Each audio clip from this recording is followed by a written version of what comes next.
In this video, de boxeur. Tafer est un superbe puncher. we look back at some of the most brutal knockouts in boxing history. Be about the last hurrah. And that's it. Crabtree goes down. Off the field, an honor student. And look at this. Let's get straight to it. Lennox Lewis faced Commonwealth champion Derek Williams, who was probably feeling pretty good right up until he wasn't. Just missing its start. Oh, what a right uppercut. And another one. And a right. And down Williams goes. That was it. The look of shock on Williams' face when he hit the canvas said it all. 7, 8, 9. It's close. It stopped. It's over. And Lennox Lewis, after 2. Lewis's uppercut was the culprit, and it was as devastating as ever. That punch landed so flush, I'm surprised Williams wasn't transported to another dimension. With this win at all. We'll get the ring announcements any moment again, Glenn. Good right uppercut and the left uppercut, and then the right hand just finished. Protect yourself for all times. Any questions? Shake hands. Good luck to both of you. McClellan was a beast of a middleweight, making the 160-pound limit, like squeezing into skinny jeans for him, always a struggle. His fight against Jay Bell turned out to be the fastest middleweight championship bout ever. Captain for the Howard High football team in Chattanooga, 150-pound linebacker. Off the field, an honor student. And look at this. Big left hook to the body, right in the solar plexus, it appeared to me. Jay Bell is sprawled out on the canvas. He cannot move. That's a shot right to the solar plexus that stops you. He either cracked the rib or he cannot move. One That's got to shot. be a record. Unbelievable. 29 seconds into the first round, he's counted out at that rate. He got He's hit still with down. 19 seconds. And he's still down. And he's still down.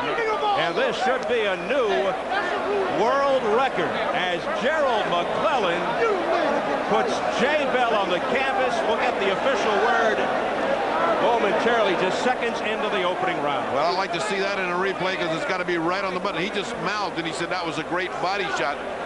Did Bell on the ground. Now, that's an understatement. That was a colossal body shot. A perfectly placed left hook to the body turned Jay Bell into a human ragdoll. He goes over and a hook under. There it was. Yeah. It was a tremendous counter. Left hook under. The interviewer mentioned McClellan struggled to make weight, which is a nice touch to a story that's already packed with drama. This is a very, very vulnerable spot. There's almost nothing you can do to stop it. And that's it. He's out. Well, you said you were going to take care of fast action, my man, but that is an exaggeration. Well, I came out there early, and I tried to set him up with a jab, and he missed a few times. I landed my favorite shot perfect. I couldn't miss. And the fans. From Philadelphia, Pennsylvania, Sonny Liston. On the biggest night of his career, Liston was booed into the ring as the challenger against champion Floyd Patterson. Liston wasted no time, landing a beautiful long-range uppercut that effectively ended the fight. Liston's heavy jabs bother Patterson. The champion shaking off left hook.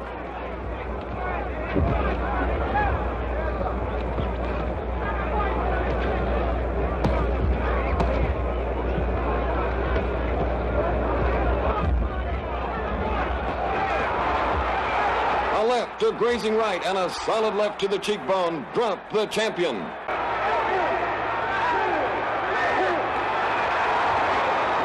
It was so perfectly timed, Patterson might have thought it was a personal invitation to the canvas.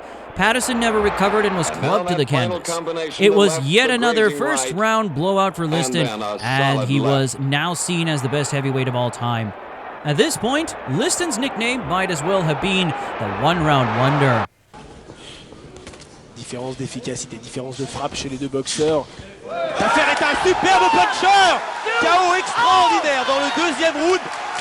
C'est terminé. Il faut mettre en position latérale de sécurité Siriki Sanogo. Il conserve son titre de champion de France à Hakim Tafer. Sanogo a pris cette droite terrible, extraordinaire que nous allons revoir. Mais Sanogo reste allongé, mais il va récupérer. On ne va pas s'affoler, on va lui enlever le protège-dents. On va tranquillement se calmer. Ça a été terrible. Ah, vraiment une très belle droite, très bien arrivée à la mâchoire de Sanogo qui est tombé lourdement sur le sol. Enchaînement terrible de la part d'Hakim Tafer. Le médecin, Monsieur Verine, est monté sur le ring Regarde. Alors que Siriki Sanogo reste allongé. On est en train de lui prendre l'attention. Un moment difficile. Voilà, il reprend, il se relève. Espérons que tout ça ne soit pas grave. Non mais reste comme ça pour l'instant, reste comme ça. Ne t'allonge pas. Il a ouvert les yeux, il récupère. Non, reste tranquille, reste tranquille. Ça va bien, mais reste tranquille. Liston and Patterson had a rematch for the heavyweight title. Liston decided he would simply walk through Patterson and blast him away, and that's exactly what he did. Notice how Liston just walked through Patterson's punch like it was a light breeze on a summer day. I think Patterson's style was just tailor-made for Liston. It was like setting up bowling pins and letting Liston roll through them with his knockout power.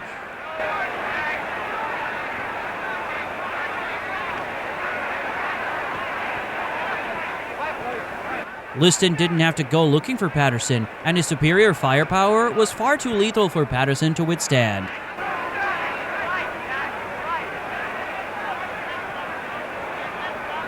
It is a heavy punch. Perfect big left hand, and that rocks Crabtree into the corner. Follows with the right, measures him now. This should be about the last hurrah for Crabtree. And that's it. Crabtree goes down. It does not look like we need to count on this one. Bernie Soto goes through the motions nonetheless, but Crabtree doesn't appear like he's getting up. Crabtree counted out in round 5. Trevor Berbick, the former WBC heavyweight and game opponent. Crabtree taking every shot until he can't take anything else. And you know right there, it's just almost pointless to punch anymore. Right hand. You could see wind up when a guy with the muscles, like you can see on the back of Berbick, winds up with a right hand. There's nobody can take that kind of punch. Nobody. 6th round.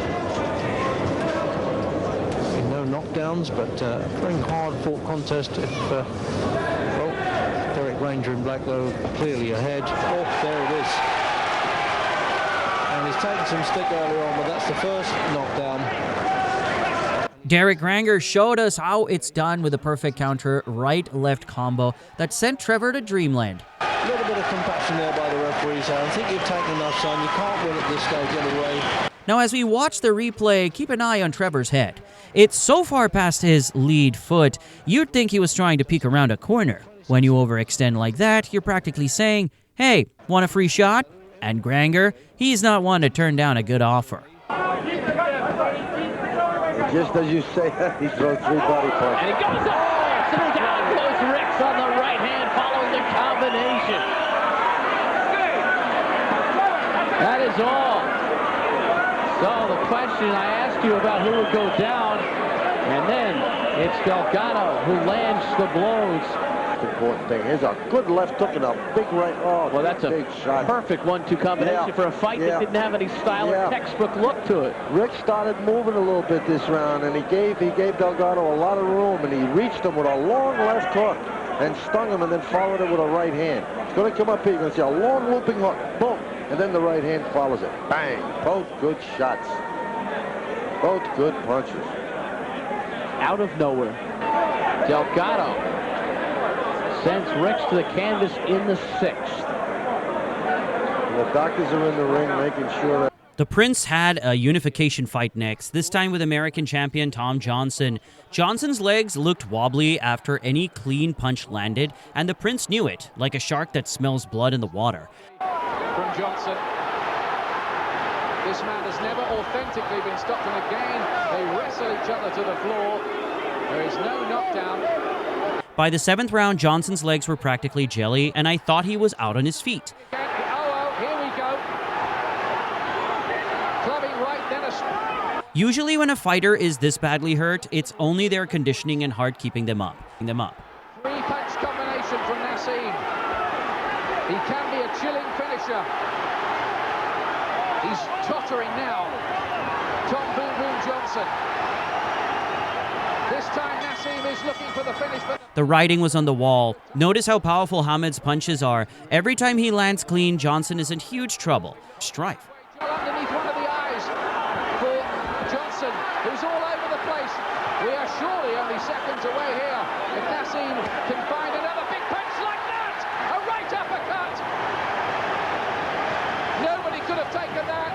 Muhammad closed the show with his trademark corkscrew uppercut, putting Johnson out of his misery. And this is where it finishes, Ian, the right uppercut. He just looked for that shot, bent his knees, got all his power in it. Punch. Johnson just crouched down and just sort of fell into the punch, really. It was a chilling punch. And yet again, Prince Naseem wins by stoppage. That's 13 in a row that he's knocked out or stopped. Who basically said that I was going to win in style, and obviously it was a wicked ending, you know that. Well, he's got his gloves up, Wamba, and really Rudenko, when he does throw punches, all he's doing is beating up Wamba's gloves and elbows. Oh, he's got him, 2 right hands. They shook him up all right. And another one. Oh, Rudenko here in terrible trouble. Down he goes like a tree in a hurricane. He threw some good shots there, some good solid shots, stood over him and really just beat him down to the canvas. He doesn't look in any state to go on. Is Joe Cortez going to let him go on? He isn't. Wamba is still the WBC Cruiserweight champion. He just had his shot far too early. But a good right hand in there. We're really getting in there with the action here. Tremendous camera shot this. You're almost in the ring with them. You almost took the punch, didn't you? You're glad you didn't. It was poor old Rudenko who had to ship it. And he doubles up on the right hand there. 2 right hands he threw. Rudenko was in no shape, and it was good that the referee stopped it there. He's gone here, hasn't he? He's gone there, you see. Certainly. It's almost like the old Harry Gibbs thing. Just stand away, son. Let him fall. Yeah. One of Britain's most famous referees did say that to an opponent in the ring one day. Let him fall, son, he said to a boxer who was throwing home the punches to a man trapped on the ropes. And look at this. It's good. Really, the referee could have gone in there, I think. Could have, yes. Two or three punches earlier. Cortez just stopped off a bit. Greg Page was one of those fighters who had all the ingredients to be truly great, but just couldn't seem to get the recipe right. It's like he had all the right tools but forgot where he put the toolbox. At his best, this guy was fast, had a jab that could rearrange your face, excellent power, and the size to make it all work. But consistency, well, that was another story. Staying in shape, let's just say he had a love-hate relationship with the gym, mostly hate. Keller. And there it is. Wow, he goes down in a hurry from that left hook. Right to the head and a left hook flush on the button. And Rick Keller, King Kong, has stepped up in class. He's finished. He has had it. Eye banged up. Down he went.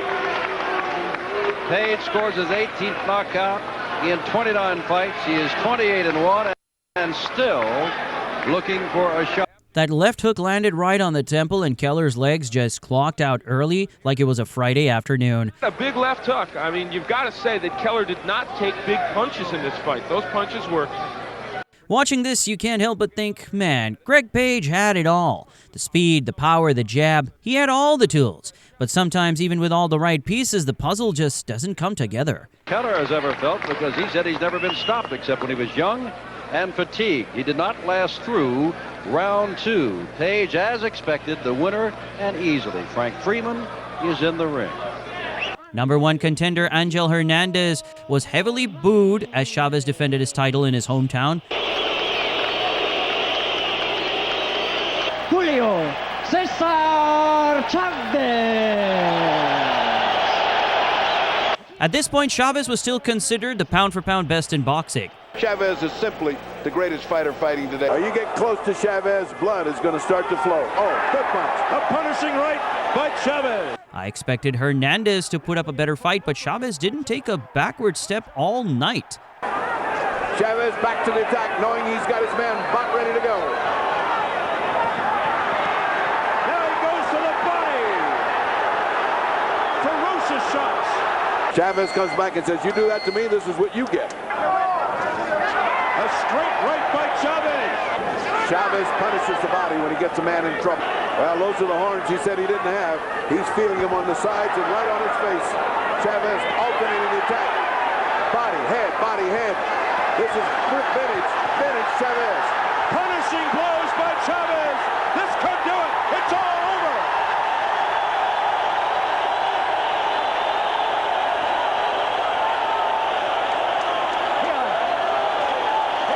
In the fifth round, Chavez closed the show with one of his trademark combinations, like a chef presenting a flawless dish. An overwhelming assault, knows he's got his man in trouble, and the assault of Chavez is picture perfect. This is a champion in the prime of life, in the prime of his form. You can't hardly finish better than this. The referee, Arthur Mercanti, wisely steps in. This is the way the great fighters finish. To the body, look at that hook to the body, back to the body, up to the head. The variety, the infinite variety of punches of Chavez, which don't stop until the fight is ended. Chavez surgically taking apart Angel Hernandez. A Mike Tyson, Mike. Un saludo y al profesor Carlos Jan González.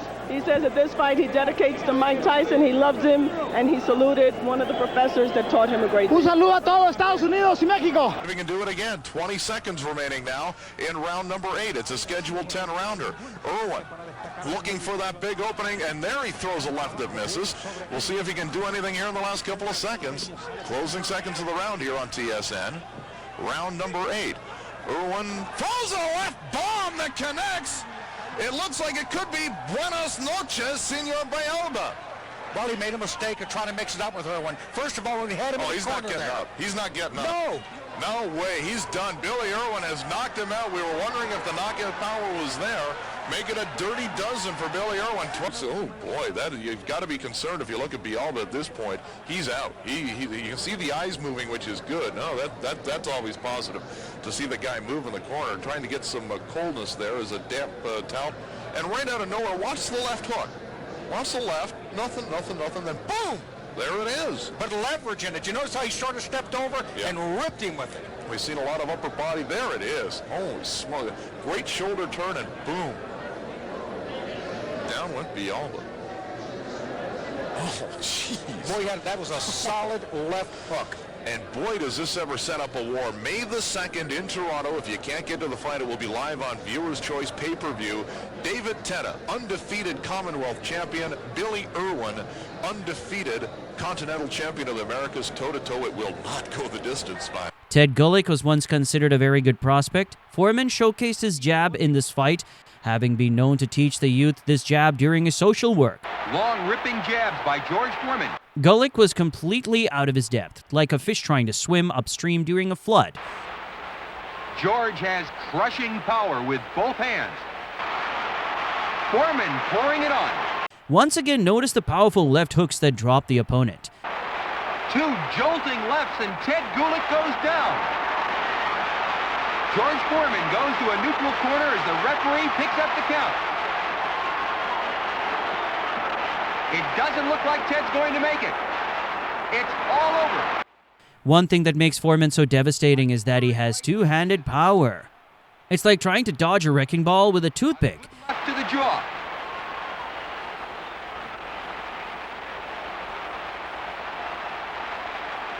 Another ripping left.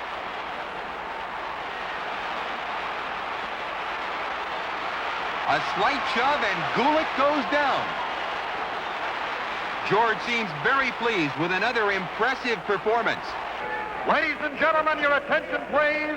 The winner on a knockout, 228 into round 2, still undefeated, George Foreman. At 6'10", James Oibola wasn't just a boxer, he was practically a skyscraper with fists. A lot of punches, Oibola doing a lot of covering up, so maybe he tends weathering the storm and coming back stronger. Yeah, he was down against Scott Welsh when I fought him in England. Oh, perfect punch. Well, that was it. I said we should have shouted timber. He's landed right above our commentary position here. There was always a wonder on how his timber is going to be tested here, Clifford Mitchell. He's unbeaten, but no, clearly counted out in the 4th round. And Frank Maloney, well, he learned his kissing when he was kissing Lennox Lewis so much. Well, he might have plodded a little bit, but he got the job done at the end there, James Oibola. Big Bad is quite right. The doctor's in there now, of course, with Clifton Mitchell. Won't let him get up until he's satisfied.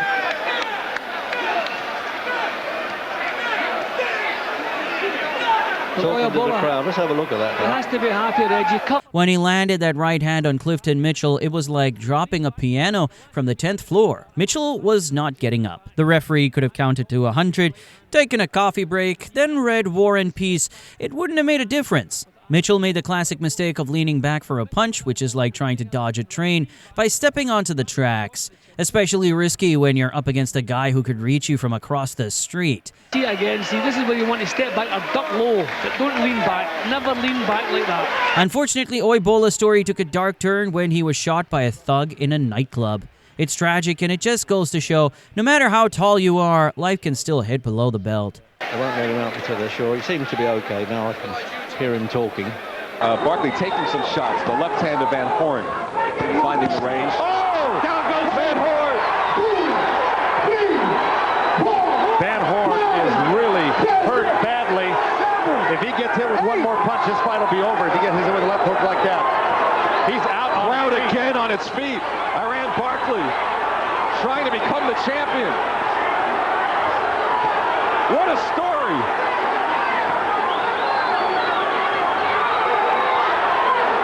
I don't know how he's standing. There he goes again. 2, 3, 4, 5, 6, 7, 8. No 3 knockdown. There's a long way to go in this round. 1:30 left, and Barkley is just having his way with Darren Van Horn. Ready to go a third time. And that's it. That is Iran Barkley is the IBF Super Middleweight Champion. Done by Barkley here in the third round. That left, that stunning left hook for the knockdown. Boom. What a blow.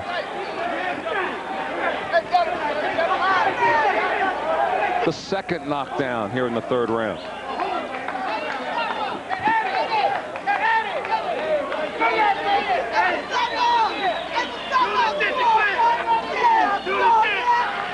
Just hanging on. I mean, he's out right here on his feet.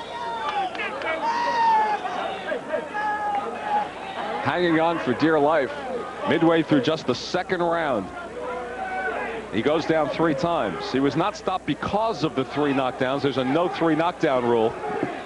But referee Arthur McCanty stopped it at that point. This will be the third knockdown. At will, the right, the left. Down goes the schoolboy who really...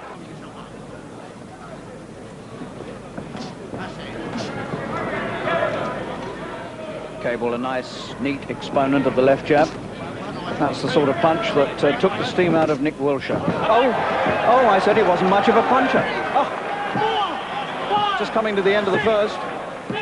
Former European champion Jimmy Cable delivered an absolute showstopper here with a lead right hand that could have dropped the statue. John Langall looked like he'd been paralyzed on the canvas after that punch. Somehow he beat the count, but the referee had no choice but to step in and stop it. The replay shows just how cleanly the punch landed and the look on John's face as he hit the canvas. Well, it was enough to send chills down your spine. Starting with a bout that has seen a good deal of controversy. Buster Drayton, an underrated fighter, faced Jackson and probably thought he was in a real-life action movie. Landed an overhand right to the back of the head of Drayton. You see, there goes a right hand. Drayton down. Flash knockdown.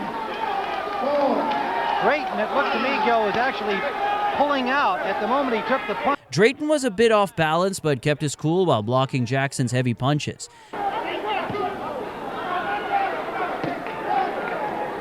And going to the body. Now up to the head. Drayton willing to trade. Looks a little wobbly leg. Standing there and pounding. Jackson's punches were like heavy metal, loud and unrelenting. Opening now. Good-looking fighter, Jackson, but he better not forget defense, Tim. Point of the chin, under a minute to go. And Drayton comes back with 3 shots of his own.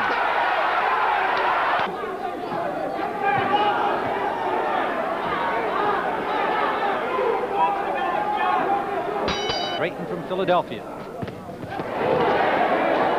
throwing bombs from the opening bell.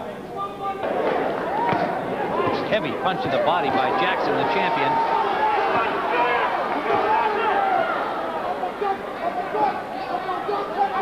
Jackson throws beautiful combinations, Tim. He sure does know how to punch to that body. Under the 30-second mark we go. Tremendously grueling rounds these have been. What punishment Drayton is taking, Tim. Big round for Jackson here this last 30 seconds particularly. And Drayton is still firing back. Oh, a big left hand. Oh, a tremendous left hand. Hook, Tim. Drayton dropped like a tree. Drayton dropped like a tree. And he is not going to make it up. That's all over. He's trying desperately. Buster Drayton gamely trying to get up with a huge left hand for Julian Jackson.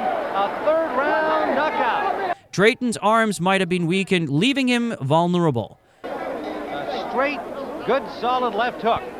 Now Jackson is pointing at the canvas. There it is. What a knockout by Jackson. Look at the fall. And look at Jackson's right hand, Tim. And Tim, what an exciting fighter this Julian Jackson is. He lets it all hang out. Those beautiful combinations. Drayton's post-fight reaction could have summed up as, well, that escalated quickly. I trained very hard for this guy. I didn't take him for granted. I wanted to know I love him, and we are brothers in Jesus' name, man. Come on in here, Buster. Come on in here. Hey, but you know what I like to say? I like to tell all the little kids that don't be disappointed at me because I gave them all in all. Hey, look. Well, here's the knockout punch. Julian, that was a good, clean left hook. Yes, we know that Buster Drayton was looking for the right hand. And a lot of fighters don't know that I have power in both hands. Well, Buster knows it now, but he's already shown what a great sport he is. To have you two guys here together, well, it's always a good example of boxing sportsmanship. We haven't got no excuses or nothing like that there. The man got me, you know, just like if I would have caught him, you know, it would have been the same thing, no excuse. Well, you nearly did too. Thanks, Buster. And bring all of them, get in line, because Julian Jackson is ready, and I'm ready to put St. Thomas, Virgin Islands, St. Croix, St. John on the map. Larry Holmes' sharp jab was on full display against Bobbick, setting the tone early in the fight. Never been off his feet in the ring. Oh, that jab's going to make marks on Bobbick, isn't it? Further body shot. That's a sharp jab by Holmes. Right. Bobbick's face is getting very red from that repeated jabbing by Holmes. The backhanding there, that's illegal, isn't it, Ken? Holmes could get tired. That's it. And very warm here. He's tired now. That's it. Keep it up. It wasn't long before Holmes started unleashing those big right hands, and when one of them connected, you could see it. Bobbick was shook right down to his boots. I was polite. Oh, that one almost floored him. Bobbick has never been off his feet, but he almost went that time. Not yet. In the heavyweight ranks, anything can happen. The last minute, Bobbick could throw a wild looping punch. Be very lucky. Oh, he was rocked again. He's in trouble now. And the referee is going to stop it. He was doing the chicken leg, struggling to stay upright, and the referee knew it was over. He stepped in and stopped the fight right there. The referee. And now Larry Holmes has had 17 fights. He has won them all, 17. He has scored 12 knockouts. And Rodney Bobbick was stopped for the first time in his career, but he was not off his feet. Holmes was an absolute beast in this one, showing why his jab and right hand were some of the most feared weapons in boxing. There it is. And this will, see how that drove him into the ropes and out of the range of Larry Holmes.